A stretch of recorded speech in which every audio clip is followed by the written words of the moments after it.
Approximate लगाया 7,70,000 रुपये में मेरा माल चला गया। एक्सपेंसिव जींसें थी वो सारी जो है ले गए, लोवर्स ले गए और उसमें जो है हमारी टी शर्टें वगैरह थी, शर्ट्स थी वो ले गए। ये रोड 5 बजे करीब बंद होता है, अक्सर बंद होता है और इसकी वजह से हम कभी इधर से आए नहीं। जब आना होता है रात को तो 8-9 नंबर होकर आना होता है, लेकिन इस दिन खुला हुआ है। सारी बड़ी बड़ी ब्रांड की मेरे पास पैंटें थी, सारी सब ले गए। बड़ा वो था काटने वाला, ऐसा ये जो है इस तरह उसको पकड़ के ऐसे ताला काटा। ये ऐसी जगह है जहाँ पूरी रात लोगों की आवाज़ आ भी रहती है और अनसोशल एलिमेंट के चोरों की इतनी हिम्मत होना कि यहाँ से हाथ साफ कर देना, ये हम लोकल लोगों के लिए बड़े अफसोस की और सोचने वाला मकाम है।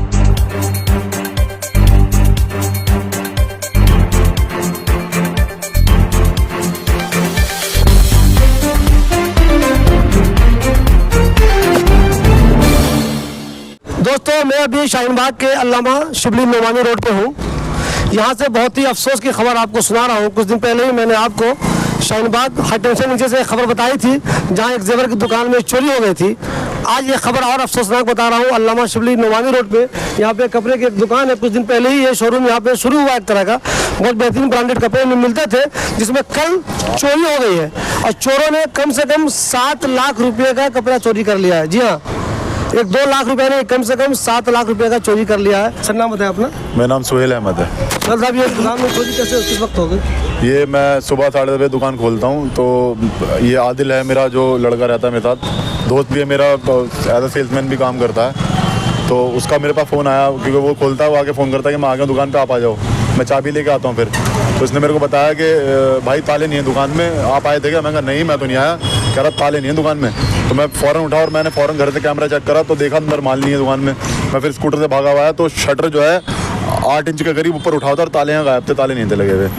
फिर मैंने आया तो फिर शटर उठाया, फिर मैंने हमारे बड़े भाई हैं हमारे जाविर भाई, फिर मैं इन्हें कॉल किया, मेरे बड़े भाई भी आए, फिर मेरे वालिद साहब भी आए, तो देखा दुकान में माल नहीं है, कुछ माल बिखरा पड़ा जो बचा रह गया। तो कैसे चोरी कैसे हुई? सीसीटीवी में कुछ देखा आपने? सीसीटीवी मैंने देखा कि पहले गाड़ी लगाई उन्होंने, यहाँ पे बहुत देर खड़े रहे, रैकी करी, फिर उसके बाद आके उन्होंने ताला एक इतना बड़ा वो था काटने वाला, ऐसा ये जो है इस तरह उसको पकड़ के ऐसे ताला काटा, उससे ताला काट के अपने कटर उससे ताला अपनी गाड़ी में डाल लिया, फिर दूसरा ताला काटा वो अपनी गाड़ी में डाल, फिर शटर खोल लिया, फिर चुपचाप अंदर घुस गए। 2 लोग, फिर एक ने गल्ला चेक किया जो कैश काउंटर है मेरा, उसको चेक किया, फिर दूसरा बाकी सामने से जीन्स उठा के लोअर खींचने स्टार्ट किए। मैं आपको वीडियो दूंगा, सारी वीडियो शेयर करूंगा आपके साथ, सारी वीडियोज़ हैं मेरे पास। उसके बाद उन्होंने माल भरना गाड़ी में स्टार्ट करी। पहले आगे भरा, गाड़ी थी SX4 सेडान क्लास, पहले आगे भरा, पूरी भर गई, फिर उसके बाद डिग्गी भरी, उसके बाद फिर पूरी और फिर वो उनके बैठने की जगह नहीं थी तो एक के ऊपर एक आगे बैठ के गए वो लोग। अच्छा, सीसीटीवी जो आपने देखी है, ये पूरा प्रोसेस काटने से लेकर पूरा सामान लेकर पूरा कितनी देर का है वो? अब 12 से 15 मिनट का है। 12 से 15 मिनट में सारा काम कर लिया? हाँ, मतलब शटर खुलने के बाद, और बाकी जो पहले काट रहे थे वो अलग था, वो अलग था। ये बताओ आप, ये जगह बहुत बिजी है, अल्लामा शिबली रोड जो है बहुत बिजी है। वैसे सुबह में काम हुआ है, उमर अहमदुल्लाह खान का दफ्तर भी यहीं पे है, लेकिन एक चीज़ है कि ये वाला जो रास्ता है ये बंद रहता है हमेशा। मुझे बहुत सारे लोग ये कहते थे, कई लोगों ने शिकायत की मुझे कि शाहीन बाग का जो एंट्रेंस है वो ज़्यादातर बंद रहता है सईद विहार की तरफ से, सिर्फ 9 नंबर पार्क पे खुला रहता है। जहाँ पे आपकी दुकान है वो वाला रास्ता भी हमेशा बंद रहता है। फिर चोर इसमें कैसे आ गया? पता नहीं, उस दिन मैंने पूछा यहाँ पे आके तो बता रहे थे कि ये बंद ही नहीं था, और गाड़ी भी सीसीटीवी निकलती हुई दिखी, गाड़ी इधर को निकली है पूरी, तो खुला हुआ था। और 5 बजे खुलने का मतलब 5 बजे तो पुलिस भी नहीं खोलती, वो भी लेट ही खोलता अगर खोलते भी। जो रास्ता हमेशा बंद रहता है उस दिन खुला कैसे रह गया? ये तो थोड़ा फिशी मुझे भी लगा, लेकिन मैं क्या सवाल कर सकता था। पुलिस वालों को मैंने बताया तो बोले कि अब हम बंद नहीं करते क्योंकि लोग आते हैं शिकायत लेके, तो हमने बंद करना बंद कर दिया। और मेरा दोस्त बता रहा था कि एक दिन पहले मैं पेट्रोल डलवाने जा रहा था तो बंद था। मैं बता दूं आपको शाहीन बाग के बारे में, ये जो रास्ता है 2-3 रास्ता इंटर करता है शाहीन बाग में, उसमें ज़्यादातर बंद रहता है, बैरिकेड लगा होता है वहाँ पे, सिर्फ 9 नंबर पार्क पे वो खुला रहता है। लोग बहुत से शिकायत भी करते हैं कि पुलिस पता नहीं क्यों बंद कर देती है, लोगों को बहुत परेशानी होती है, लेकिन पुलिस ये कहती है कि हम एहतियात के तौर पे बंद करते हैं ताकि अगर कहीं कोई चोरी हो तो चोर आसानी से भाग नहीं सके। मगर ताज्जुब की बात यह है, जहाँ पे बैरिकेड लगा रहता है वहीं पे 1-2 दुकान के बाद जो दुकान है उसमें चोरी हो गई है, लेकिन उस दिन बैरिकेड वहाँ पे नहीं था। ताज्जुब की बात है कि जो उस रोजाना वहाँ पे बैरिकेड लगाता है उसने उस दिन वहाँ पे क्यों नहीं लगाया था? मुझे ये बताइए, अब तक शिकायत कर दिया आपने थाने में? जी, मैंने कल कंप्लेंट कर दी थी, FIR कॉपी मेरे पास है, उन्होंने दे दी। और उन्होंने CCTV खंगाला था तो वो बता रहे थे कि नोएडा में वो 3 दिन से गाड़ी घूम रही थी जो उन्होंने ट्रेस किया है। बाकी चोरी से पहले घूम रहे थे। हाँ, चोरी से पहले 3 दिन पहले घूम रही थी। नोएडा सेक्टर 18 में गाड़ी घूम रही है अकॉर्डिंग टू पुलिस। तो अभी जो नंबर उस पर आया हुआ है वो नंबर वो कहाँ पे, आपने बताया कि वो कार कहीं मिली है? वो रोहिणी में कहीं मिली है, किसी की गाड़ी है। तो उन्होंने सेम नंबर प्लेट की गाड़ी SX4 सेडान क्लास वो यूज़ कर रहे थे। वो भी शायद यही बता रहे हैं कि वाइट गाड़ी है और SX4 सेडान क्लास ही है। सेम है वो? सेम ही बता रहे हैं, बट मेरी बात पुलिस से नहीं है, मेरे बड़े भाई की बात है। मैं तो लेट आया थोड़ा दुकान पे क्योंकि मैं अपसेट था, नुकसान हो गया बहुत मुमकिन है कि वो नंबर फेक भी हो, ये भी हो सकता है। हाँ, माइट भी पॉसिबली हो सकता है कोई इतना। चाहे मुझे ये चीज़ बताया, आप सोशल वर्कर हैं, एक तो मुझे ये बताइए आपकी एक गेट जो हमेशा बंद रहता है वो खुला हुआ कैसे कल रह सकता है? ये अजीब है, मतलब या तो इसे इत्तेफाक कहें या फिर जो भी मैं एकदम साफ तौर पे क्या कहूँगा, मैंने भी अक्सर ये गेट बंद देखा, लेकिन जिस दिन चोरी होती है उस दिन खुले होने का ये है कि कोई ना कोई ऐसा मतलब इशारा था चोरों को कि भाई ये आज खुला रहेगा और आप चोरी करिए। बहरहाल ये भी है क्योंकि पूरा स्टाफ ही चेंज हुआ है, तो स्टाफ को ये कई बार मालूम भी नहीं रहता कि बंद होता है खुला होता है, ऐसा भी हो सकता है। दूसरी बात ये एक के बाद एक इंसिडेंट हुए, एक सोने की गोल्ड की दुकान थी, उसमें इतनी बड़ी चोरी होना, फिर उसके बाद एक के बाद दिख रहे यहाँ पे हो जाना, ये बहुत ही सोचने वाली बात है कि इस ऐसा हसास इलाका जहाँ रात दिन पुलिस की चाको चौबंद रहना, गलियों के अंदर बेतहाशा पुलिस का मूवमेंट है पूरा, और उसके बाद इतनी बड़े बड़े हादसा हो जाना, ये ऐसी जगह है जहाँ पूरी रात लोगों की आवाज़ आवी रहती है। और अनसोशल एलिमेंट के चोरों की इतनी हिम्मत होना कि यहाँ से हाथ साफ कर देना, ये हम लोकल लोगों के लिए बड़े अफसोस की और सोचने वाला मकाम है कि आप जो है कहीं भी सेफ़ और सिक्योर नहीं है। ये नौजवान हैं, सुहेल भाई हमारे छोटे भाई हैं समझ लीजिए, ये सोशल कॉज के अंदर भी बड़ा बढ़ चढ़ के हिस्सा लेते हैं। इन्होंने ये एक शुरुआत की, ये एक नौजवान के लिए मायूसी की बात है कि जुम्मा 4 दिन इनको अपना काम शुरू हुए नहीं है और इनके 7-8 लाख रुपए की चोरी कर ली।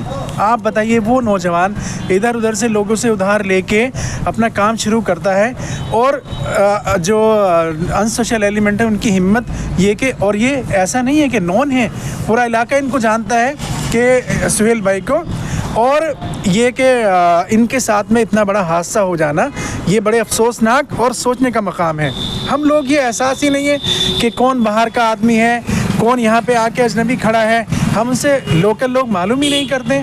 पूरा ये 40,000 50,000 की वोटर काउंटिंग है यहाँ की शाहीन बाग की। इन सब लोगों ने 2 4 6 सोशल एक्टिविस्टों के ज़िम्मे पूरा इलाका लाद दिया कि वही इसकी देख रेख करें, चौकीदारी करें। ये हम में से हर समझदार और जो ज़िम्मेदार नागरिक की और शहरी की ये ज़िम्मेदारी है कि अपने आसपास के लोगों पर नज़र रखें कि नए चेहरे कौन आ रहे हैं, कौन जा रहे हैं। पूरा इलाका होटल्स से भरा पड़ा है, न जाने कहाँ कहाँ के लोग आते हैं, और फिर बेरोज़गारी भी बहुत बुरे तरीके से आम है, जिसकी वजह से ऐसे वाक़यात दिन ब दिन बढ़ेंगे। आपको नहीं लगता कि इसकी रेकी हुई होगी? चूँकि किसी को भी कैसे मालूम कि इसके अंदर एक तो महंगे कपड़े हैं, कितने पैसों के हैं। कोई भी आदमी जब दुकान का शटर तोड़ता है तो पहले से अंदाज़ा होना चाहिए कि लाख रुपए का सामान है, 2 लाख का है, 5 लाख का है, ताकि वो इतनी मेहनत से शटर काट रहा है, अंदर गया मालूम चला कुछ नहीं, चाय की दुकान में चोरी तो करेगा नहीं, वो उसे मालूम है अंदर है। तो आपको नहीं लगता कि रेकी हुई होगी इसमें? देखिए, कस्टमर तो आते हैं माशाल्लाह अल्हम्दुलिल्लाह, बहुत लोग आते हैं। ओखला के अपने बहुत लोग हैं, नोएडा से, फरीदाबाद से लोग आ रहे हैं। 2 महीने में इतने लोग आ चुके हैं मेरे पास, वो रिपीटेड भी आ रहे हैं। बट अब मैं किस पे शक करूं? और मेरी कोई ऐसी राइवली भी नहीं है कि भाई किसी से मेरी दुश्मनी हो जो मैं बोल दूं, किसी के ऊपर नाम ले दूं। मैं तो मन में भी नहीं सोचता किसी के बारे में, क्योंकि मेरी सच में मेरे साथ किसी का बैर है नहीं, तो मैं किसी का ऐसा नाम तो लूँगा नहीं। बट ये है कि उन्होंने जीन्स पैंट को सबसे पहले टारगेट किया। सारी जो मेरी एक्सपेंसिव चीज़ें थी, जैसे मेरी ब्रांड की टी-शर्ट थी, प्रीमियम टी-शर्ट्स लेके आता हूँ मैं। मेरा जो स्टोर है वो बहुत सारे शोरूम रोड पे भी हैं, बट मेरा जो स्टोर है बिल्कुल अलग है। मैंने अलग इसलिए काम किया क्योंकि मैं सबसे हटके चीज़ रख रहा हूँ। थोड़ी महंगी होती है, 200-300 रुपये, लेकिन चीज़ ऐसी होती है कि आसपास कोई इंशाल्लाह आपको पहने हुए दिखेगा नहीं, या तो होगी मेरे यहाँ की पहनी हुई होगी। तो उन्हीं चीज़ों को टारगेट किया गया। जो मेरे बंडल रखे हुए थे टी-शर्ट के, जो गर्मी के मैं लाके पहले कलेक्शन रख लिया कि सब विंटर जा रहा है, समर आ रहा है, तो लगाऊंगा, वो सारा माल लेके चले जाए। इसका मतलब है ना, उसे ये भी अंदाजा है कि ये महंगी चीज़ है। जी पता है उसे, जाहिर सी बात है, तभी तो जीन्स और टी-शर्ट और सब चीज़ें लेके गए वो। देखिए दोस्तों ये कितने टी शर्ट और लोअर महंगे महंगे जितने भी ब्रांड के सारी बड़ी बड़ी ब्रांड की मेरे पास पैंटें थी सारी सब ले गए। अच्छा, पैसे के हिसाब से अगर मालूम करें हम आपसे तो कुल कितने का लॉस हुआ होगा? मैंने जो एक्चुअल में, क्योंकि अभी 2 दिन पहले फिर मैं मार्केट करके आया था, सारा माल लेके आया था। मेरा कुछ माल लुधियाना रहा था, कुछ कहीं था, तो रेलवे स्टेशन से माल भी उठा के लाया था। मैंने सारा जो लगाया पूरा एस्टिमेट, मतलब मैंने अप्रॉक्सीमेट लगाया 7,70,000 रुपये में मेरा माल चला गया। कितने अफसोस की बात है, आदमी कितनी मेहनत से अपना कारोबार शुरू करता है, बिजनेस जमाता है और चोर एक झटके में आकर उसका नुकसान कर जाते हैं।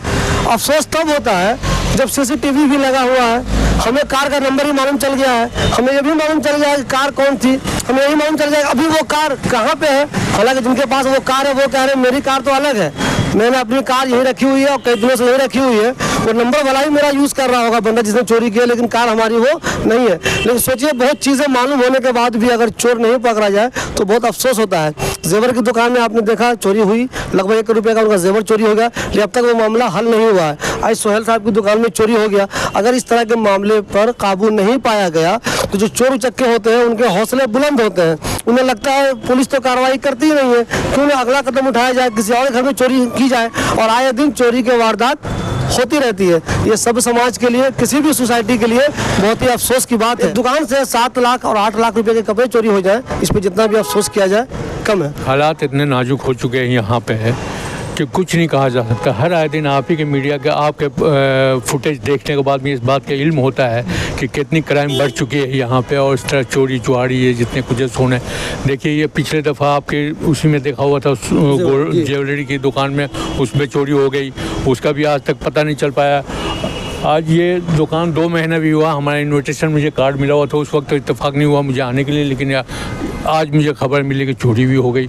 तो इतना दुख हुआ जब से आकर के यहाँ बैठे हुए हैं। बैठने के बाद में जब मुझे मालूम हुआ ये रोड से, जब इसी रोड से अल्लामा सिविली रोड पे और आगे 6 नंबर पे मैं रहता हूँ, ये रोड 5 बजे करीब बंद होता है, अक्सर बंद होता है, और इसकी वजह से हम कभी इधर से आए नहीं। जब आना होता है रात को तो 8-9 नंबर होकर आना होता है, लेकिन इस दिन खुला हुआ है। अब बताइए 5, 6, 7, 8 लाख रुपये की माल चोरी हो जाए, उस बंदे की मेंटल क्या हालत होगा, कुछ बताने के हालात नहीं। तो हमने कहा कि भाई ऐसा है कि सिविली भाई को बुलाइए और ज़रा मीडिया में इस बात को जाने दीजिए, ताकि इस बात को लोगों को पता चले कि क्या हालात हो रखा है हमारे शाहीन बाग और जामिया नगर का। लाख सेफ्टी के लिए करने वाला कांड कर ही जाता है, और इसमें तो मुझे लगता है कि मिली भगत है। देखिए गाड़ी का नंबर साफ दिख रहा, गाड़ी वही सेम है, स्विफ्ट डिज़ायर है, SX4 गाड़ी है, वाइट कलर का, नंबर सेम है, वो गाड़ी में रोनी में है। और पुलिस बता रही है कि भाई, और इन्विटेशन में वो बता रहे हैं अल्लाह जाने, वो कह रहे हैं कि ये गाड़ी हमारी काफ़ी दिनों से यहाँ खड़ी है। तो खैर ये इंक्वायरी के 22 है, लेकिन बहुत दुख हुआ है इस बात को सुन के। हमारे साथ आदिल है, ये दुकान सुबह सबसे पहले इन्होंने खोला। आदिल बताइए, जब दुकान खोला आपने तो क्या देखा? अस्सलाम वालेकुम। मैं अपने घर से आया, सबसे पहले मैं दुकान पे जैसे पहुंचा तो मैंने देखा सडनली शटर के जो लॉक थे ना वो दोनों ही नहीं थे उसमें। रात में अपने हाथ से खुद लगा करके गया था, लेकिन सुबह आके देखा तो मैं उसमें लॉक थे नहीं। और सुबह आकर के मैंने फिर सबसे पहले भाई को, सुहेल भाई बड़े भाई हैं मेरे, दोस्त भी हैं, इनको मैंने फ़ोन करा। तो ये जब वहाँ से आए हैं तो उन्होंने जो है वो अपने बड़े भाई को फ़ोन करा, तो बड़े भाई वगैरह सब आ गए थे, हमारे सगीर भाई हैं जो आ गए थे। तो उसके बाद जो है फिर हमने शटर खोला नहीं था, पहले वीडियो बनाई थी, उसके बाद जब हम शटर खोलते हैं तो शटर खोल के देखते हैं सारा माल जो है जिनसे इनसे हमारी तकरीबन 400-450 जींस आसपास जिनसे जो मैंने अपने हाथ से खुद लगाई हैं। परसों ही माल आया था और अपने हाथ से खुद लगाई हैं मैंने सारी। उसमें जो है मतलब प्रीमियम बिल्कुल एकदम एक्सपेंसिव जिनसें थी वो सारी जो है ले गए, लोवर्स ले गए, और उसमें जो है हमारी टी शर्टें वगैरह थी, शर्ट्स थी, वो ले गए। दोस्तों मैं सीसीटीवी फुटेज भी डालूंगा शॉर्ट में, उसमें आप देख लीजिएगा कैसे चोर कार से यहाँ पे आया, कैसे उसने ताले काटे, कैसे वो अंदर गया, और कैसे 10-15 मिनट के अंदर में उसने जो भी कीमती कपड़े थे उसके अंदर कार में भर लिया उसने, और फिर यहाँ से फरार हो गया वो। तो ये बहुत ही अफसोस की बात है। आज सोहेल साहब के साथ हुआ है, कल किसी और के साथ होगा। तो एक तो ये है कि आप लोग जागरूक रहिए। अगर कोई अनजान आदमी, ऐसा नहीं है कि उस वक्त सीसीटीवी में आ रहा है कि कुछ लोग गुजर रहे हैं इधर से, सोचे कुछ लोग गुजर रहे हैं, उसके बावजूद यहाँ पे चोरी हो रही है। तो कभी कभी किसी को लगे कि कोई अनजान आदमी है, कुछ सस्पिशियस आदमी है, तो उससे पूछना चाहिए कि भाई तुम हो तो क्या कर रहे हो यहाँ पे, इतने सुबह में आखिर कर क्या रहे हो। उससे होता है कि जो इस तरह की वारदात है उस पर कमी आती है। तो जागरूक बनिए ताकि कभी किसी के साथ इस तरह का वाकया नहीं हो। ये दुकान के अंदर का सीन है। अभी जो आप कपड़े देख रहे हैं उन्होंने दोबारा रखा है, सब पूरी तरह से उसने खाली कर दिया था। जितना आप यहाँ पे देख रहे हैं, अभी जींस वगैरह रखी हुई है, इन्होंने दोबारा जो इनके पास कहीं स्टॉक रखा रखा हुआ था, ये उसमें से ला के रखा है। वो जीन्स जो बच गई थी थोड़ी सी, जो गिर मतलब लेके जा रहे थे, गिर गई थी उनके हाथ से। अच्छा, वो संभाल नहीं सका, वो वाली बची हुई है। जी जी। और कुछ ये जो सामान रखा है स्टोर में रखा हुआ था मेरे पास, उन्होंने स्टोर तो खोला नहीं है, स्टोर है मेरा, ये इन्होंने स्टोर में थे जो जैसा सामान रखा हुआ था। देखिए, अल्लाह का शुक्र है कि जो स्टोर है वो नहीं खोला उसने। स्टोर में भी कपड़े थे, अगर वो खोल लिया होता तो हो सकता है कुछ और भी लोग उसी में बचे हुए थे वो। बाकी यहाँ जितना था उस वक्त सभी लेके चला गया, जो उसके हाथ से संभल नहीं सका, गिर गया वही बचा, बाकी जो ले जा सकता था आसानी से ले गया। ये इनका ये वाला काउंटर है। मैंने आपको पहले भी बताया कि जब ठीक देखिए बाहर जब निकलेंगे आप तो ये सरिता विहार रोड है, ये वाली रोड जो देख रहे हैं आप सरिता विहार रोड है। ये वाली जो ऑफिस है वो वाजिद खान जो पुराने काउंसलर थे उनकी ऑफिस थी, सिंचाई विभाग वाली ऑफिस है। और ये अमरतुल्ला खान की ऑफिस है जो एमएलए है ओखला के, उनकी ये वाली ऑफिस है। ये अल्लामा शिबली नोमानी रोड है। यहीं पे एक होटल भी खुली है कुछ दिनों पहले, आप सब लोग जानते हैं यहाँ पे एक होटल भी है, ठीक रहता है। ये एयरटेल का वो है, ये वाला देखिए आप, ये दुकान में चोरी हुई है, शाजी भी है। आपको मैं एग्जैक्ट लोकेशन बताने के लिए बता रहा हूँ, इस दुकान में इनकी चोरी हो गई। 7 से 8 लाख रुपए तक के कपड़ों की चोरी हुई है। सोचिए कितने अफसोस की बात है, आदमी कितनी मेहनत से पैसे जमा करके कारोबार शुरू करता है और फिर एक झटके में कोई चोर आता है और उसको बिल्कुल रोड पे ला देता है।